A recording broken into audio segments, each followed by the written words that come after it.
नमस्कार मित्रों, vastu solution India में आपका हार्दिक स्वागत है।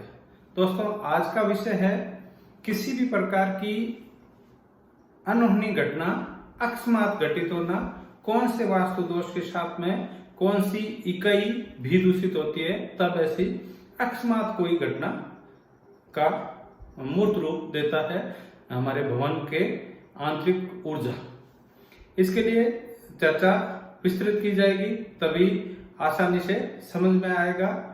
किसी भी प्रकार की आकस्मिक घटना चाहे वो शारीरिक हो, मानसिक हो, आर्थिक हो, सामाजिक हो या किसी अन्य से संबंधित, हमारे भवन में नैऋत्य कोण वास्तु में दूषित होगा ही होगा। नैऋत्य का मतलब होता है साउथ वेस्ट। अकेला नैऋत्य कब तक इन घटनाओं को अंजाम देगा, इसके बारे में विस्तृत चर्चा करेंगे कि कौन सी घटना नैऋत्य के साथ में कोई अदर दोष मिलके घटित करते हैं। जैसे सर्वप्रथम चर्चा करते हैं कि कोई व्यक्ति आसानी से उसका काम चल रहा है और घर में वास्तु दोष है, नैऋत्य दूषित है ही है, साथ में अगर पूर्व दिशा में वास्तु दोष है तो उस व्यक्ति का अकस्मात मान सम्मान में कमी आएगी। अगर मान सम्मान में कमी आ रही है तो नैऋत्य, ब्रह्म और पूर्व में वास्तु दोष होगा। ये परख लीजिए, जांच लीजिए। अगर इन दोषों को सुधार लेंगे तो मान सम्मान में भविष्य में किसी प्रकार की कोई कमी नहीं आए और किसी भी प्रकार की ठेस नहीं पहुंचेगी, ऐसा शाश्वत सत्य है। अगर किसी व्यक्ति के साथ किसी भवन में चोरी हो जाती है, आगजनी हो जाती है, सडनली कोर्ट केस हो जाता है या नाना प्रकार की छोटी मोटी बीमारियां महिलाओं को ग्रसित कर लेती है, तो नैऋत्य के साथ ब्रह्म और आग्नेय कोण, आग्नेय का मतलब साउथ ईस्ट, नैऋत्य साउथ वेस्ट प्लस ब्रह्म, ये तीन जगह अगर कहीं न कहीं वास्तु दोष है तो यहाँ पर चोरी की, आगजनी की, कोर्ट कचहरी की आदि की संभावनाएं बहुत ज्यादा बढ़ जाती है। तीसरा विषय है कि किसी के साथ अकस्मात कोई दुर्घटना हो जाती है। दुर्घटना जिसको शारीरिक कहते हैं, बहुत बड़ी चोट लग जाना, बहुत बड़ा एक्सीडेंट हो जाना, बहुत उसकी गाड़ी, जिस गाड़ी से जा रहे हैं सामने वाले से टकरा करके बहुत ज्यादा कैजुअलिटी हो जाना।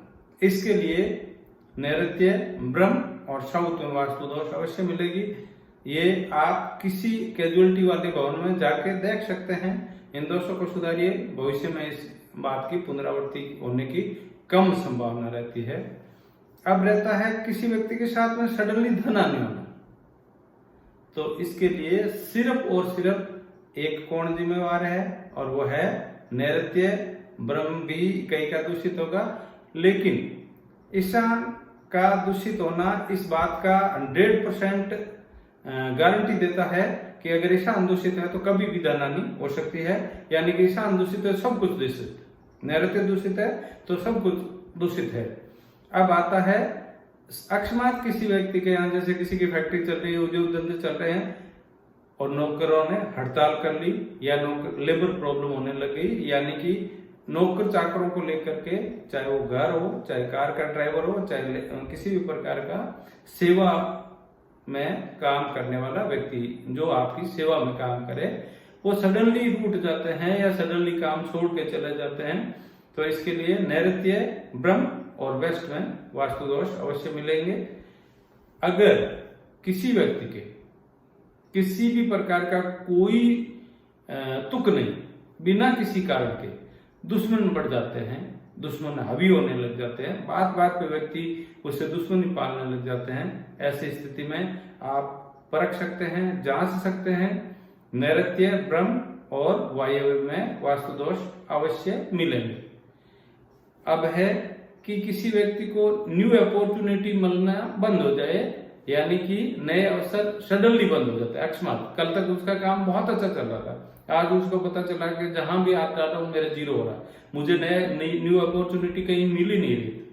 ऐसी स्थिति में नैऋत्य तो दूषित है ही है, साथ में ब्रह्म का भी दोष है और उत्तर दिशा भी दूषित अवश्य मिलेगी। लास्ट में अपन ईशान, जो कि देव गुरु शिव का वास माना जाता है, वास्तु पुरुष का शर उस जगह माना जाता है, बृहस्पति के अधीन दशा है, उस दशा पे भी चर्चा कर लेते हैं कि किसी भी व्यक्ति के साथ अकस्मात धनहानि होना, अकस्मात कोई मेजर बीमारी का होना, अकस्मात संतान से संबंधित कोई ऐसे अशुभ समाचार मिलना, या शिक्षा के क्षेत्र में किसी न किसी प्रकार की अशुभ संदेश मिलना, इससे ऐसा है कि आपका नैऋत्य दूषित है, साथ में आपकी ब्रह्मिकई भी दूषित है और ईशान कोण भी दूषित है।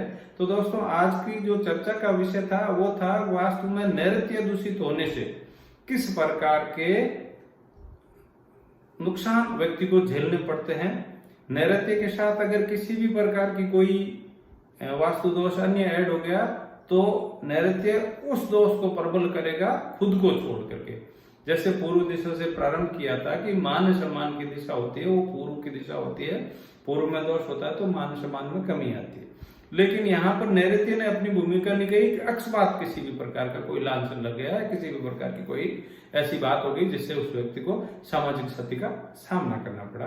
तो निचोड़ यह है कि नैऋत्य सुधार लीजिए, साथ ही अपने घर की किसी भी प्रकार के कोई भी वास्तु दोष है उनको सुधार लीजिए। आपको किसी भी प्रकार के आकस्मिक घटनाओं का सामना नहीं करना पड़ेगा, आकस्मिक दुर्घटनाओं को नहीं झेलना पड़ेगा, आकस्मिक दुश्मन आप पर हावी नहीं होंगे।